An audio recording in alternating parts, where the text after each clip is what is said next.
हाजिर हूं मैं राजीव। दोस्तों, कांग्रेस को घेरने का दांव इस बार बीजेपी पर उल्टा पड़ गया है। जी हां, आप बिल्कुल सही सुन रहे हैं कि कांग्रेस को घेरने का दांव इस बार बीजेपी पर उल्टा पड़ गया है। विपक्ष शीतकालीन सत्र की शुरुआत से मांग कर रहा है कि अडानी मुद्दे पर मोदी संसद में आकर बयान दें, लेकिन मोदी सदन से लगातार गायब हैं। विपक्ष की आवाज को दबाने के लिए बीजेपी ने अब जॉर्ज सोरोस का नाम उछाला है और उनका नाम लेकर कांग्रेस और सोनिया गांधी पर आरोप लगा रहा है। इस मुद्दे पर बीजेपी की आलोचना हो रही है, लेकिन अब कांग्रेस ने भी जॉर्ज सोरोस का नाम लेकर ऐसे सवाल उठाए हैं जिनसे बीजेपी फंस सकती है। आपको बता दूं कि आज कांग्रेस ने इस पर एक प्रेस कॉन्फ्रेंस कर बीजेपी की पोल खोली है। वहीं पर दूसरी तरफ प्रियंका गांधी ने भी कहा है कि बीजेपी जो कुछ कह रही है उसका कोई आधार नहीं है, कोई बेस नहीं है। आइए सबसे पहले प्रियंका गांधी को सुनते हैं कि क्या कुछ कह रही हैं इस मसले पर। प्रियंका गांधी, सुन लीजिए जरा। It is the most ridiculous thing they could come up with. They're talking about some 1994. Nobody has any record of it. I don't know what they're talking. Nobody knows what they're talking about. The only reason they're doing it is they do not want to discuss Adani. Ma'am Hindi में ये जो ma'am आरोप लगाए जा रहे हैं, ma'am ये जो पुराने मामले ये जो है कि सरकार की तरफ से जो ये सारा जो भी कर रहे हैं ये इसीलिए कर रहे हैं क्योंकि ये अडानी पर बहस नहीं चाहते।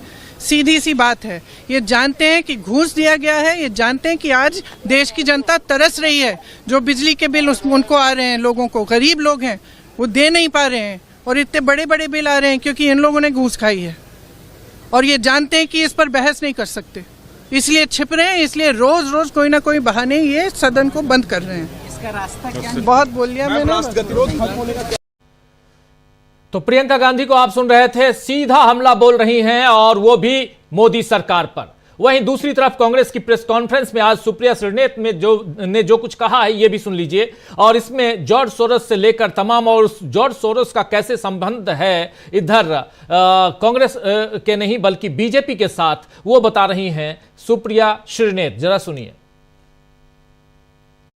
और अब सुनिए नरेंद्र मोदी की सरकार जॉर्ज सोरोस के लिए कर क्या रही है।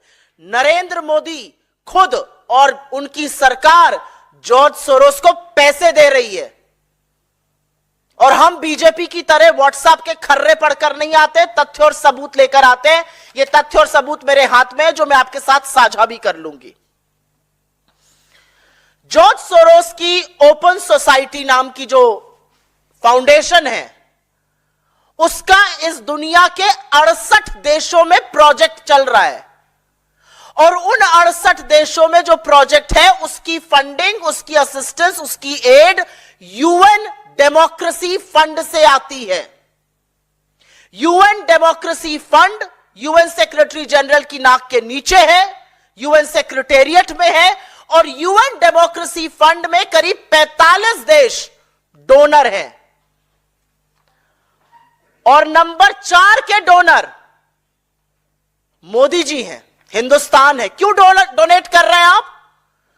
आपने 900,000 US डॉलर्स पिछले 8 सालों में क्यों दिए यूएन डेमोक्रेसी फंड को, जो जॉर्ज सोरोस को फंड कर रहा है? सवाल आपसे यह पूछा जाएगा। सवाल पूछा जाएगा कि जो 7 बड़े डोनर है यूएन डेमोक्रेसी फंड में, उसमें जापान है, अमेरिका है, ऑस्ट्रेलिया है, जर्मनी है, इंडिया है, स्पेन है और कतर है। इंडिया चौथा नंबर का डोनर है।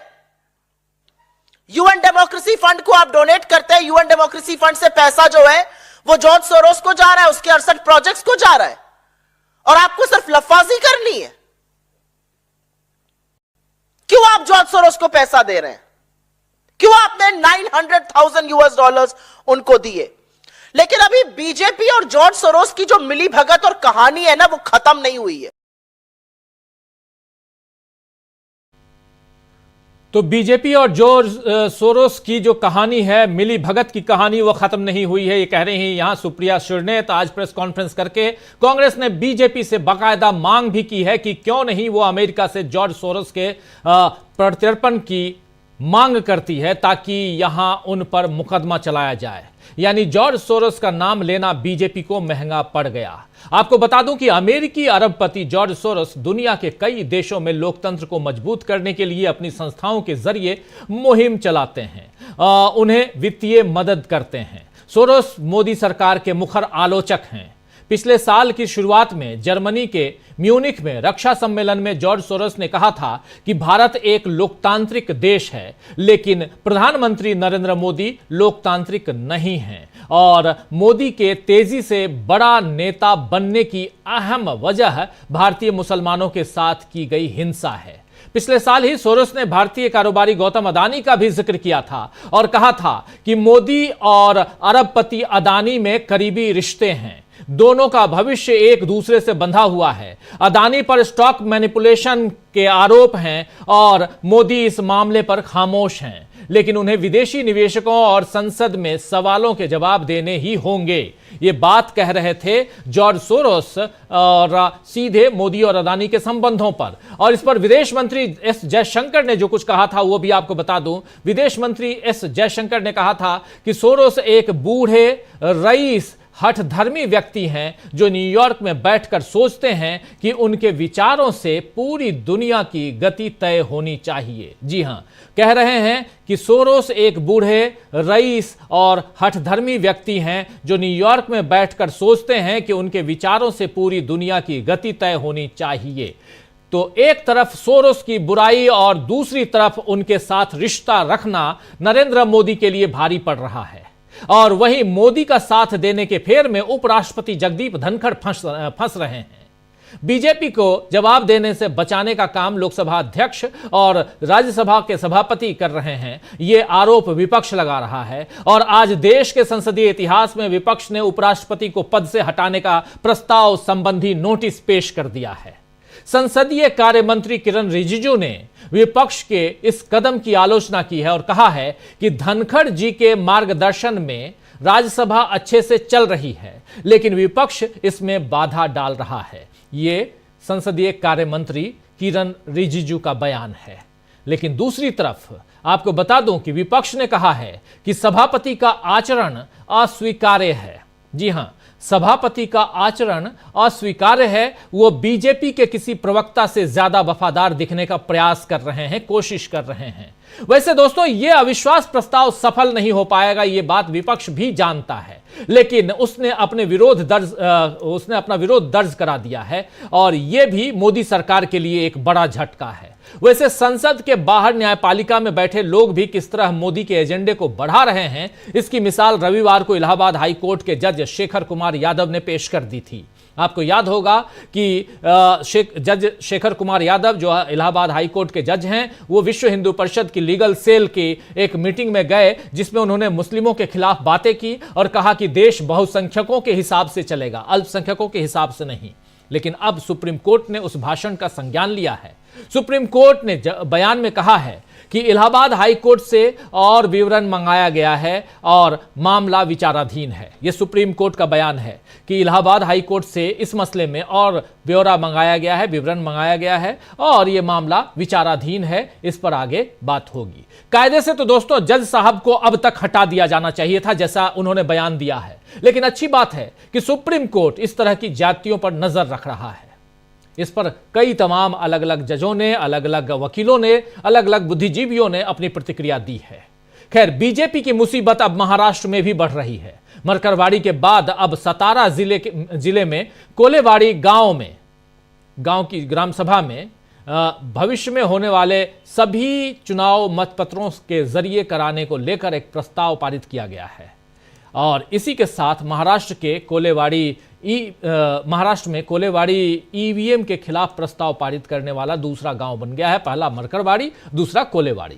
सतारा का ये गांव है और यहां भी एक प्रस्ताव पास हो गया कि अब भविष्य में जो भी चुनाव होगा हम ईवीएम के खिलाफ, यानी कि बैलेट पेपर से अगर चुनाव होगा तभी उसमें हिस्सा लेंगे, वरना नहीं लेंगे। तो ईवीएम यानी चुनावी धांधली और इन सब के बीच जब अदानी का मसला आ रहा है तो वहां जॉर्ज सोरोस को खड़ा कर दिया गया है। लेकिन जॉर्ज सोरोस को खड़ा करने के चक्कर में क्या धनखड़ साहब फंस गए हैं? ये बड़ा सवाल है। आइए दोस्तों, आज न्यूज पॉइंट में चर्चा करेंगे कि किस तरह बीजेपी के सारे तीर न केवल बेकार हो रहे हैं बल्कि पलटकर उसे ही घायल कर रहे हैं। राहुल ने तीर निशाने पर लगाया है। राहुल गांधी लगातार, आप जान रहे हैं कि बात कर रहे हैं A1 की, यानी अदानी की, और अदानी के मसले पर संसद नहीं चल पा रही है और संसद के बाहर उसी प्रांगण में, संसद परिसर में जो राहुल गांधी और पूरा विपक्ष कर रहा है, खासकर कांग्रेस पार्टी कर रहा है, उसे आप लोग देख रहे हैं। आज भी एक बैग लेकर, झोला लेकर पहुंचे थे तमाम नेता, अगर विजुअल हो तो जरूर ले आइएगा, और आज के वो विजुअल्स हैं। और दूसरी तरफ ये मसला जो है वो जॉर्ज सोरस तक पहुंचता है, क्योंकि बीजेपी के पास कुछ न कुछ ऐसा चाहिए था हथियार जिससे वो कांग्रेस को रोक पाए। लेकिन क्या कांग्रेस यहां रुकेगी? ये देखिए, क्या कांग्रेस रुकेगी? ये आज का है। राहुल गांधी भी टांगे हुए हैं ब्लैक पे, और इसमें मोदी अदानी भाई भाई के नारे लिखे हुए हैं, मोदी और अदानी का है। और ये क्योंकि 5 मिनट बीतने को नहीं होता कि सभाएं, राज्यसभा और लोकसभा दोनों एडजर्न हो जाती हैं 12 बजे तक के लिए। 11:05 इंतजार कीजिए, 11 बजे शुरू होता है, सभा शुरू होती है, और लोकसभा और राज्यसभा, उसके बाद 11:05 पर एडजर्न 12 बजे तक। 12 बजे आते हैं 2 बजे तक, उसके बाद कल तक के लिए। यही चल रहा है लगातार। क्या सरकार नहीं चाहती कि गतिरोध समाप्त हो? बहुत सारे सवाल हैं, लेकिन इन सवालों के बीच भारतीय संसदीय इतिहास में यह पहली बार हो रहा है कि किसी उपराष्ट्रपति के खिलाफ अविश्वास प्रस्ताव विपक्ष लेके आया है। पास हो फेल हो मायने ये नहीं रखता, मायने ये रखता है कि नरेंद्र मोदी सरकार की किरकिरी हो रही है, यहां भी विदेश में भी। कैसे? आइए चर्चा करते हैं। हमारे साथ